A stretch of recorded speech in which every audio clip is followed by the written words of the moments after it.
Hello and welcome to the third of our bite-sized video series on digital reform. Today we're going to look at changes for the online advertising landscape that are coming through from the Digital Services Act primarily. To provide some insight into this topic, I'm joined by my colleague David O'Connor, Associate in the Technology and Innovation Group. Thanks, Aoife. So David, at this point we're all probably deeply familiar with being recipients of online advertising, but can you tell us, how is the DSA going to shake up this landscape? Yeah, so certainly we all receive quite a bit of online advertising each and every day.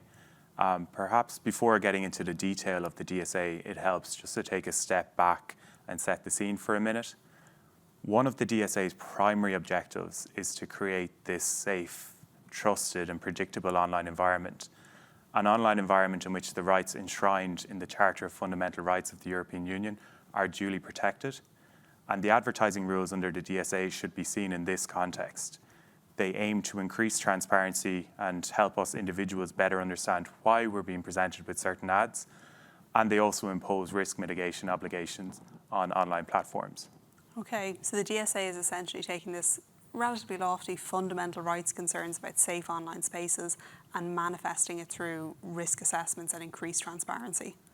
Yes, I think that's a fair summation, and it's doing so primarily by targeting online platforms, who are a new type of intermediary, which I believe has been discussed in an earlier video in this series. So online platforms that present advertising on their online interface, they will be required to enable individual users of their services to identify when the information that's provided to them qualifies as an advertisement. So that is to say that the information is being presented by the online platform in exchange for remuneration. Advertisements need to be identifiable in a clear, concise and unambiguous manner and in real time, including through the use of prominent markings. The DSA's new transparency rules will also allow individual recipients to better understand why they're being presented with a particular advertisement. Okay, so we are not going to be left in any doubt anymore about when we're seeing an ad or why. Just to pick up on the point you made about the need to use prominent markings, is there any specific guidance in the DSA about what these kind of markings should look like? No, we have no practical guidelines on this, and I think that's the intention of the DSA, to establish a goal and to leave a bit of latitude for the regulated entities then to achieve this goal, to design their online interfaces in an appropriate manner to ensure that those advertisements are prominently indicated. We'll probably get more information in the coming months as the first tranche of VLOPs and VLOs have to comply with their DSA obligations in August of this year, and we'll see at that point whether they make any changes to their pre-DSA approaches in relation to this obligation. Okay, so those are the prominent markings. And just to pick up then on the requirement you mentioned about helping people better understand why advertisements are presented to them. Again, is the DSA specific in terms of the information or detail that online platforms will have to present there? Yes, so the DSA is requiring online platforms to inform individuals of the main parameters that are used to target online advertising, and this information must be easily and directly accessible from each individual ad. The DSA is also improving transparency in relation to who is paying for the placement of an advertisement and on whose behalf the ad is being presented. And I think this detail can be very interesting, in particular in relation to advertising around social issues or political issues. And certainly with our upcoming referendum on gender equality later this year, we'll get an early indication of what these rules look like in practice in an election context. So we're going to be a lot clearer on why we're seeing particular ads and also who wants us to see them. Just thinking about other ways that things are sold to us online, and I'm thinking specifically of user-generated content. I know we're going to return to user-generated content in a later video in the series from a content moderation perspective, but just on the online advertising side of the house, I was wondering, for user-generated content, particularly influencer or sponsored content, is there anything that the DSA has to say about how this type of material should be presented? Yeah, so the DSA is also trying to increase transparency around sponsored user-generated content. And so it's requiring online platforms to introduce functionality through which individual users of their products will be able to declare whether the content they upload is or contains commercial communications.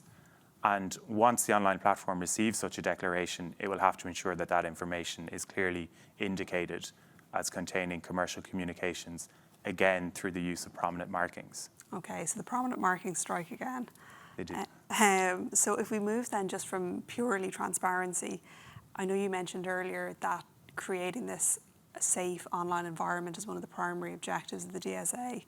Is there anything specific that the DSA is doing in terms of safety in the online advertising space? Yes, it does. I might just give a quick honourable mention to the Online Safety and Media Regulation Act, which I know is relevant to this discussion and which will be discussed in a later video in this series. From a DSA perspective, it is imposing restrictions on how online platforms may process personal data for the purpose of presenting online advertising. So online platforms will be prohibited from presenting advertising based on profiling, which uses special category data as an input. And I think on the face of it, while that restriction might seem relatively straightforward, we have seen those decisions at CJEU level, which suggest that special category data can sometimes be inferred from other information. And so in practice, the implementation of this restriction might be difficult.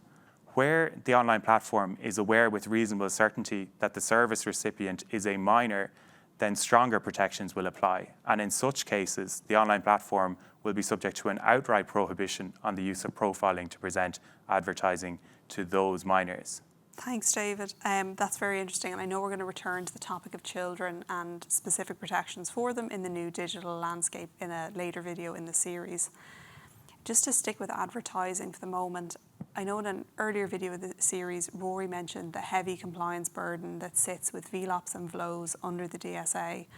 And I'm wondering if there's anything specific on advertising that comes up for VLOPs and VLOs. Yes, so from an advertising transparency perspective, the very largest intermediaries are subject to further obligations.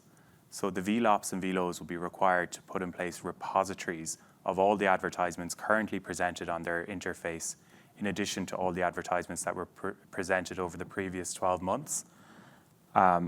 These repositories will record all the information I've already discussed in terms of who paid for the ad, on whose behalf the ad is being presented. However, the repositories will also contain further information around the reach and performance of the ad, broken down by member state level and by the specific group that was targeted by the ad. Down the line, we're also likely to see technical guidelines to support the interoperability of these various online advertising repositories. And I think these repositories are going to be a real treasure trove of information for researchers and journalists going forward and really help drive transparency in relation to online advertising. Well, thanks for that, David. That's really interesting. You can see the short-term impact, but from a transparency perspective, but also longer term, you can see that these almost as cultural time capsules almost, you know, why were Squishmallows being advertised so much in 2023? How did Barbie become popular again? So I think, yeah, the short and long-term benefits of those repositories will be very interesting to watch play out. So I want to say thank you to David for sharing all of your insights on online advertising today. And thank you very much for watching. Please do keep an eye on our social media channels and on our website for further videos in this series. Thanks very much.